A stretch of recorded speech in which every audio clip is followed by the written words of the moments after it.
can you just take us through your studio? That what are the different instruments being used? How do you record a song here? And just the basics of the studio. Sure. Okay, so it's actually not a very elaborate setup. So people who are into audio and people who do this for a living every day, day in, day out, getting into studios, handling recording equipment, would know that this is actually a very basic setup. And the only reason why I have what I have is because for my sound and for my requirement, it fits the bill perfectly. I could have got much more costly equipment than this, or I could have gone for more elaborate stuff, but I didn't because this is what works for me. So the gear itself is basically the heart of the system is this Mac, the iMac 27-inch. This is a i7 processor. It's a really fast and a really powerful computer. I don't have any wiring issues because it's all docked nicely in the back, so it takes care of that. And yeah, it's really, really fast and multitasks like a dream basically. So before you go for, why do you have two screens here? The dual screen, this one is just a television. It's a Sony TV. I have just used an HDMI cable running from my main display. This is my secondary display, like you do mirroring. And you'll find this in a lot of recording places because it's irritating for a sound person to toggle between various screens. Like I want to see my edit window and then I want to see my mix window. So it's good to have both of them on display continuously so you can monitor your levels on top and you can edit down below. So it's a very convenient thing to do and it gives you more space. You can see things clearer instead of working on a small screen. So my advice to people who are setting up is try and get larger screens so that it's easy on your eyes and dim the brightness. Don't overkill it. Don't do an overkill. And what else? Yeah, these are the monitors. These are the Adam A5, the A5 models. Now they have A5Xs also. And these are middle of the line, not very expensive, not very cheap. And they are really good for this room because the tweeter size is just right. It's a 5-inch tweeter, 5-inch woofer, and that basically means that these deliver just the right kind of sound which I need for this particular room. If I go for slightly bigger monitors, I will get unwanted and excessive bass sounds, excessive treble sounds, which I don't really need. It's a small room, like you can see. It's like a 10 by 10 room. It's a very small room. And this is actually a bedroom. This is my bedroom, which I have converted successfully into a home recording setup. And you can see a lot of foam behind me, a lot of curtains, a lot of diffuser panels, and even on the ceiling there are a lot of diffusers and a lot of these are bass traps. So all your bass frequencies, they tend to accumulate, just basic acoustics, they tend to accumulate in the corners. So actually, sorry to interrupt, but before you go into diffusers and other aspects, just talking about the monitors, can we talk about the basics? Why do you really need a monitor here in the studio? What exactly is it, what's the purpose it's serving? Absolutely. So when you're recording audio, if you don't have a system with which you can monitor whatever you are, to monitor is actually to hear, correct? So if you are hearing wrong audio, it kind of skews, it kind of changes your perception of what you are hearing. And if you are mixing on, say, low fidelity systems, or if you don't have the right kind of monitors, you end up altering your mix in the wrong way, which basically means you might hear a lot more bass because you have some normal stereo system kept here, which you're using for referencing your sound. Or if you're always working on headphones, you might lose a bit of the mids. So it's always a good idea to not just have good high fidelity studio monitors for mixing and for reference purposes, but also check it on various other kind of output devices. Like I use a good pair of headphones. These are the Bear Dynamics, the DT770 Pros. So these are really, really good studio quality, industry quality headphones, and I use them a lot for recording, tracking, mixing, referencing my mixes, checking my mixes. A lot of times, I mean, I'm just always shunting between them and my studio monitors. Of course, it's a good idea to step out of your studio from time to time to check your mix on several other things. You can hear it in a car deck. You can hear it on really bad amps, you can hear it in very low fidelity audio systems to see how your mix sounds. That's also like an acid test, because it might sound great on all good systems, but in the low end systems, you might have some phasing issues. You might have some mix, there might be something bass heavy or treble heavy, which you can control later. Right, and that's because not everyone is going to have the best in class headphones to listen to your songs. It's important to check your mix, hear it across a wide spectrum of audio devices so that you know what you have mixed before sending it off to master somewhere, like if you're getting it done abroad or whatever, because that's the final step. Okay. And of course, the mastered file should also be heard on various devices to see that your mastered file has come back right. Right.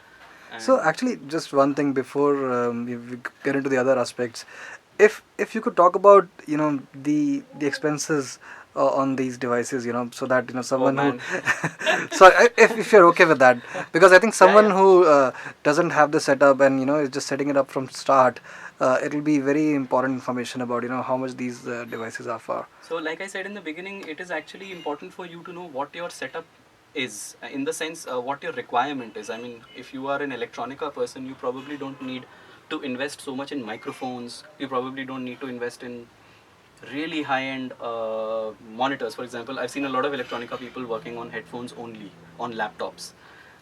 If you are more like me, like an organic band kind of person who has to record several instruments all the time and vocals and mix and match everything, then yeah, you need this kind of a setup.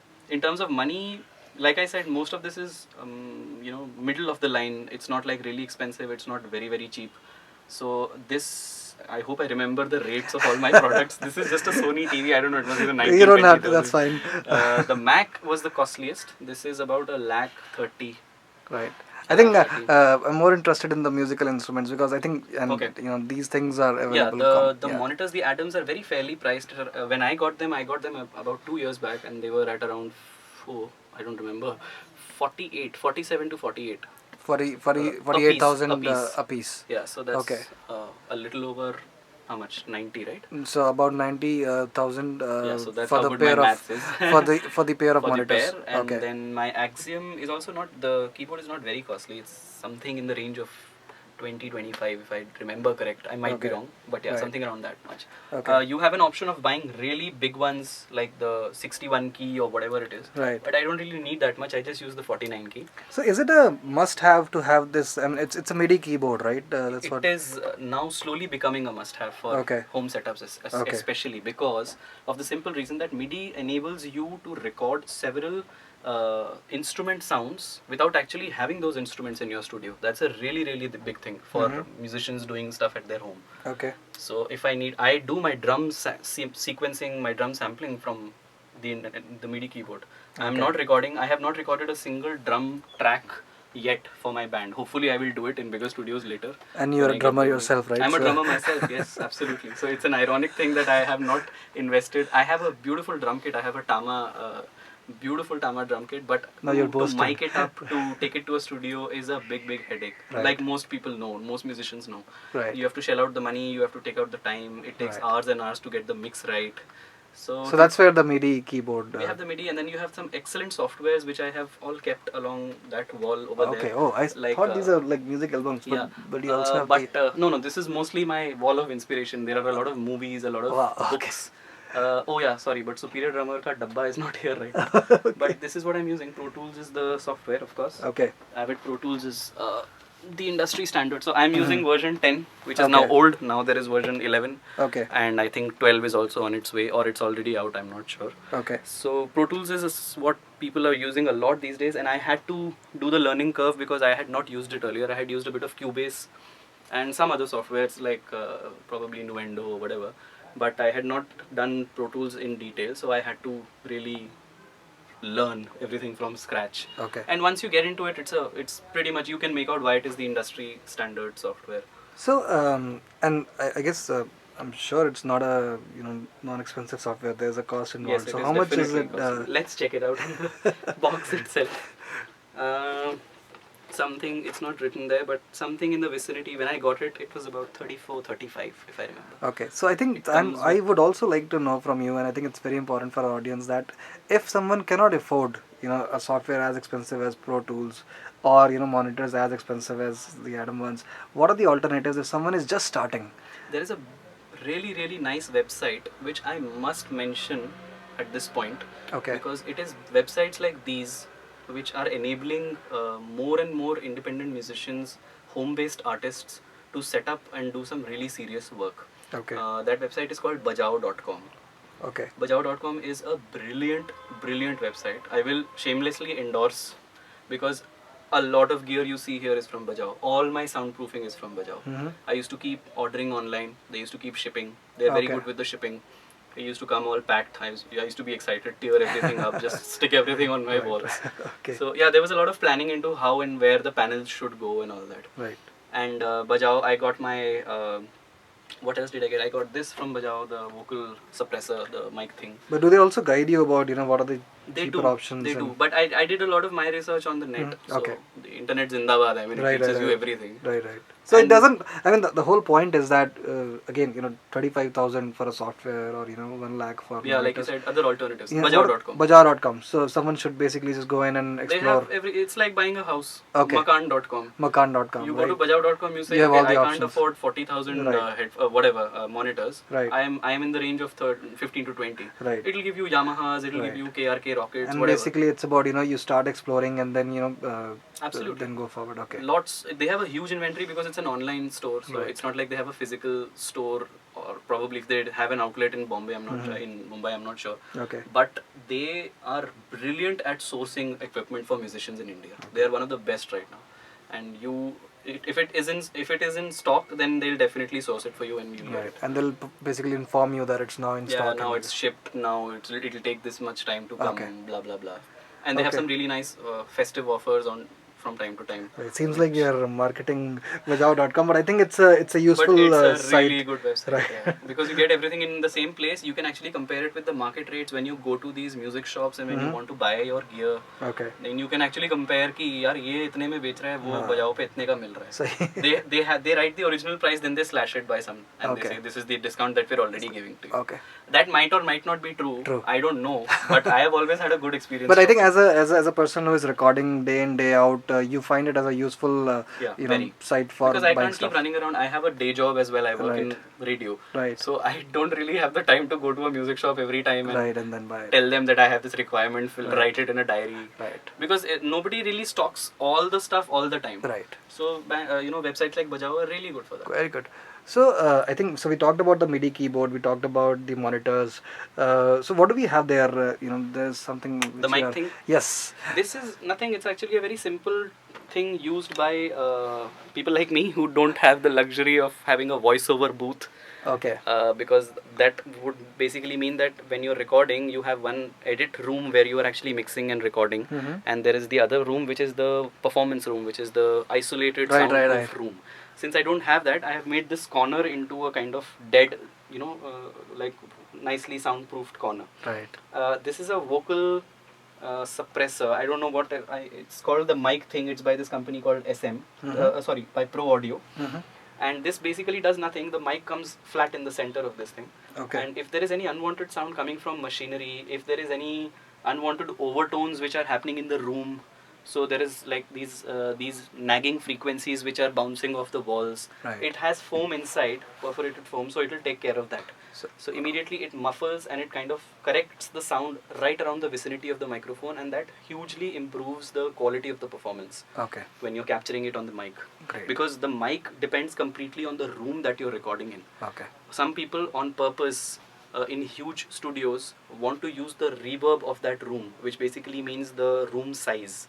So to capture a good reverberant room, you need proximity mics and you need ambient mics. Okay. So a combination of both of those things will give you the right amount of room size. Okay. Over here we don't have that luxury. So the best I can do is, in a small room, I get my proximity miking right. Okay. So that I can add reverb with effects later. Great. So my input signal needs to be clean. It should not have any weird echo sounds, overtones. That's nice. what this is for. Wow. Okay, now if you look at your interesting walls. My walls, which when I was a kid were all splattered with posters, but now they're all gone and we have panels. So what exactly is it? I mean, let's just look at it closely. These are diffuser panels. This is just foam. Okay. It is a kind of, I don't remember the exact specifications, but this is some industry gradient foam which has a particular thickness which is most suitable for sound absorption and diffusion. Okay. So these panels are glass wool panels. Okay. The ones that you see right next to these. These are also ordered from Bajao. Okay. God bless Bajao. The diffuser panel. The Bajao team is gonna be very happy about us. Okay. Sure. I hope they give me some freebies. Yay!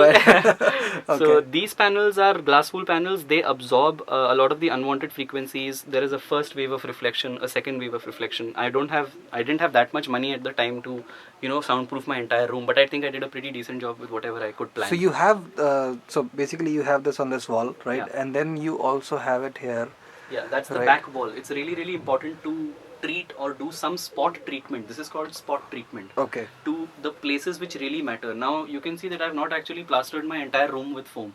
Some people think that if you want to make a studio, you should just put foam on the entire damn thing, get a huge carpet, and everything is sorted. Yeah. It actually doesn't work that way. You Okay. need to know where the right where to frequencies put it, right? are So you bouncing. have it on, this wall, Yeah, and then so you have it. the immediate right and the immediate left are what are the most important things. And then Okay. of course the back, I mean wherever you are mixing. Okay, so immediate right, as in, so if the person is, for example, if the mic is here, Yeah. like, and so you this, need to. This is pretty much a dead kind of zone for me. These are bass traps. They control more bass overtones. There is foam behind this also. These are foam panels. There are Okay. curtains here. So Right. this for me works like a vocal recording zone or an instrument recording zone. Instrument recording. That is my mix position where I actually sit and monitor all my audio and I Okay. actually see what the sound is like. Right. Other than that, Then you have it behind the curtain. I right? have it behind the curtains. I have it immediately behind the.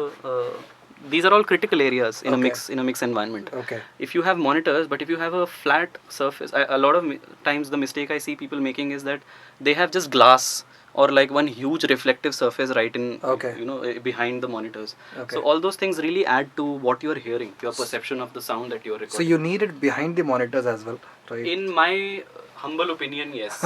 I mean, it's all It experience, matters from right? person And to it's person, yeah, exactly. Recording. I'm is, not saying I'm the final word on this, Right. but from what I have recorded in various studios and from my experience, I know this works for me. Okay. So I need soundproofing primarily where to the first wave of reflection, audio people would know this, to the first wave of reflection on the immediate left and right walls. Okay. On the back side, which is basically the wall behind me, Right. a little spot treatment right behind the monitors, and of course the ceiling is really, really important. So Okay. like you can see, I have more panels here and less panels there. Right. That's So interesting. this is I initially thought it's a design pattern, but it is also, it's supposed to look aesthetic. okay. But but the main purpose behind it is that this side of my room where I actually mix, which has more panels, is called the dead end of the room, which basically means it has slightly more soundproofing done. Okay. That side is the more live end of the room. I have Okay. left it a little blank because it's not advisable. By the way, your fan requires cleaning, but that's okay. I know. That's because I'm not here all weekends. No worries. Yeah. Yeah. So, So make that's it look the- good. Make it look good. Edit it out. Okay. so this is the dead end, Yeah. right? And this is your live end. That's my live end, which basically Okay. means that there is a little more audio bouncing around over there. So Okay. I use these room acoustics to actually help me with my recordings and with my mixes. Okay. So my most important place is this. Okay. This is the spot where I need to get the most right amount of sound. Right. So, and these things you see in the corners, those huge alien-looking black pieces of foam, they're called Right. bass traps. Okay. So bass traps do nothing. All the bass in any audio tends to accumulate in the corners. Okay. So bass traps help to absorb that unwanted bass frequencies. Okay. So Ideally, you have they it should on be 4 corners. running along the walls if you have the money. Okay. But since this is a bedroom and since I have monetary and space restrictions, I did the best that I could. So you have it on actually near the ceiling, right? So Yeah, one that's on where each the corner. bass tends to accumulate. Okay. So Okay. when you put, it was very interesting when I was putting these foam pieces on the walls, because the moment I put even one foam piece, no exaggerations, I could hear a difference in the sound. And Okay. that's actually how I did the spot treatment. I used to play songs on loop Okay. with high frequencies, low frequencies. And then check how and it's check. I used okay.